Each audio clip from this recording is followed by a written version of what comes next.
ಅವ್ರದೇ ಆದ ವಿಚಾರಗಳಿಂದ ಇದನ್ನು ದೂರ ಮಾಡುವಂಥ ಪ್ರಯತ್ನ ಆಯಿತು. 12ನೇ ಶತಮಾನದಲ್ಲಿ ದೊಡ್ಡ ಕ್ರಾಂತಿಯ ಮೂಲಕ ಬದಲಾವಣೆ ಮಾಡಲಿಕ್ಕೆ ಪ್ರಯತ್ನ ಆಯಿತು.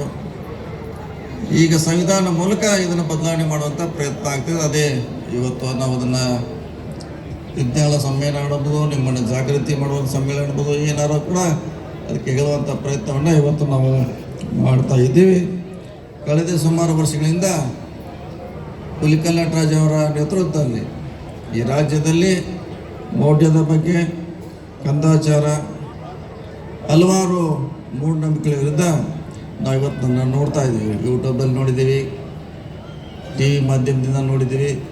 ತಮ್ಮ ಬಳಗದಿಂದ ಈ ರಾಜ್ಯದಲ್ಲಿ ಭಾಳಷ್ಟು ಬದಲಾವಣೆ ಮಾಡಲಿಕ್ಕೆ ಪ್ರಯತ್ನ ಮಾಡಿದ್ದಾರೆ. ಅವರಿಗೆಲ್ಲ ನಾವು ಸಹಕಾರ ಮಾಡಬೇಕಾಗಿದೆ, ಅವ್ರ ಜೊತೆ ನಾವು ಹೋಗಬೇಕಾಗಿದೆ. ಸಾಧ್ಯ ಆದಷ್ಟು ಅವ್ರನ್ನ ಇನ್ನೂ ಗಟ್ಟಿಗೊಳಿಸುವಂಥ ಕೆಲಸ ಮಾಡುವಂಥ ಪ್ರಯತ್ನ ಈ ಸಮ್ಮೇಳನ ಮೂಲಕ ಆಗಬೇಕು. ತಮ್ಮಲ್ಲೆಲ್ಲ ನಾನು ಕೂಡ ವಿನಂತಿಯನ್ನು ಮಾಡಿಕೊಳ್ತಾ, ನಮ್ಮ ನಡೆ ವಿಜ್ಞಾನ ಕಡೆ ಇರಬೇಕು ಅನ್ನೋದು ಈ ಸಮ್ಮೇಳನದ ಉದ್ದೇಶ. ನಮ್ಮ ನಡೆ ಸಮ್ಮೇಳನ ಕಡೆ ಅಂಧಕಾರ ತ್ಯಜಿಸಿ ಇವತ್ತು 2G ಆಗಿದೆ, 3G ಆಗಿದೆ, 5G ಆಗಿದೆ, 6G ಆಗ್ತದೆ. ಮುಂದೆ ಇನ್ನೂ ಹಲವಾರು ತಂತ್ರಜ್ಞಾನ ಬಂದರೂ ಕೂಡ ಇನ್ನೂ ನಾವು ಮೌಢ್ಯದಲ್ಲಿ ಇದ್ದಿರೋದು ಭಾಳ ದುರಷ್ಟಕರ ಅಂತ ಇವತ್ತು ಹೇಳಬೇಕಾಗಿದೆ.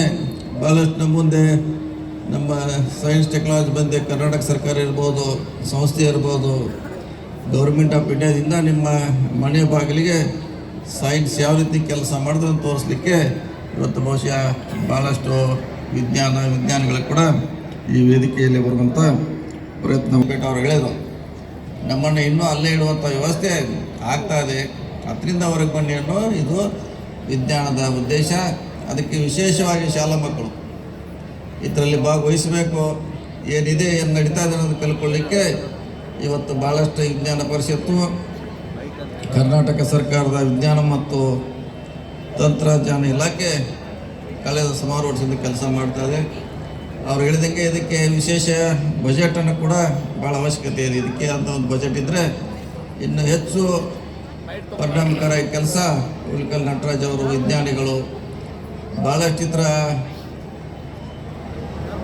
ಅದರಲ್ಲಿ ಗುರುಸ್ಕೊಂಡಿರುವಂಥ ಶಿಕ್ಷಕರಿರ್ಬೋದು, ನೌಕರರಿರ್ಬೋದು, ಅವ್ರಿಗೆಲ್ಲ ಭಾಳಷ್ಟು ಅನುಕೂಲ ಆಗ್ತೈತಿ. ಅದನ್ನು ನಾವು ದರ್ಶನಾಪುರ ಅವರು, ಬಸವರಾಜ್ ಅವರು ಈ ಸಾರಿ ಖಂಡಿತವಾಗಿ ಬಜೆಟ್ನಲ್ಲಿ ನಿಮಗೆ ಹಣ ಇಡಲಿಕ್ಕೆ ಪ್ರಾಮಾಣಿಕ ಪ್ರಯತ್ನ ಮಾಡ್ತೀವಿ.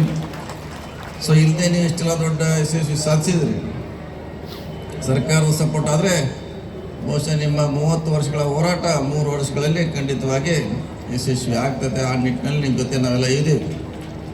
ಬೀದರ್ನಿಂದ ಹಿಡಿದು ಚಾಮರಾಜನಗರವರೆಗೆ, ಬೆಳಗಾವಿವರೆಗೆ ಇಡೀ ತಂಡ ನಿಮ್ಮನ್ನು ನಾವು ಬೆಂಬಲಿಸ್ತೀವಿ.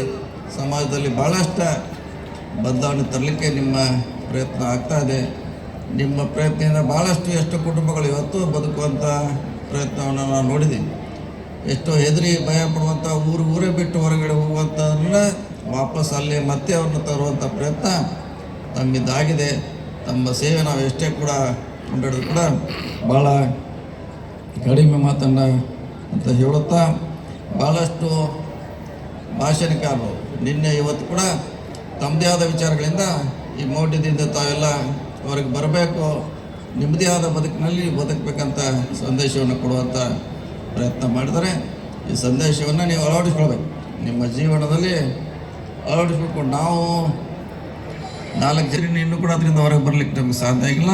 ಇಂಥ ಸಮ್ಮೇಳನ ಇರ್ಬೋದು, ಅಥವಾ ಬೇರೆ ಬೇರೆ ಕಾರ್ಯಕ್ರಮ ಇರ್ಬೋದು, ಪುಸ್ತಕಗಳಿರ್ಬೋದು, ಅಥವಾ ಇನ್ನಿತರ ಮಾಧ್ಯಮದಿಂದ ಇದರಿಂದ ಹೊರಗೆ ಬರಲಿಕ್ಕೆ ಇಂಥ ಕಾರ್ಯಕ್ರಮ ಅತ್ಯಂತ ಯಶಸ್ವಿ ರೂಪದಲ್ಲಿ ಆಗ್ತಾಯಿದೆ. ಭಾಳಷ್ಟು ಮಕ್ಕಳು ಮುಂದಿನ ನಮ್ಮ ದೇಶದ ಆಸ್ತಿಗಳು ಈ ಕಾರ್ಯಕ್ರಮದಲ್ಲಿ ಭಾಗವಹಿಸಿದ್ದಾರೆ.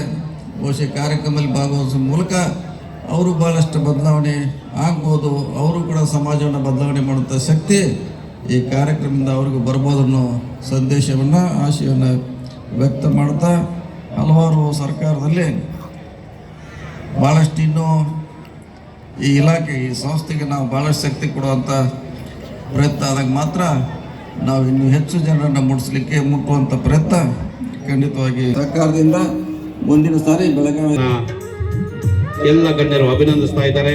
ಜೋರಾದ ಚಪ್ಪಾಳೆಯೊಂದಿಗೆ ನಾವು ಸಹ ಅವರನ್ನು ಅಭಿನಂದಿಸುವ ಪ್ರಯತ್ನವನ್ನ ಮಾಡೋಣ ಅಂತ ಹೇಳ್ತಾ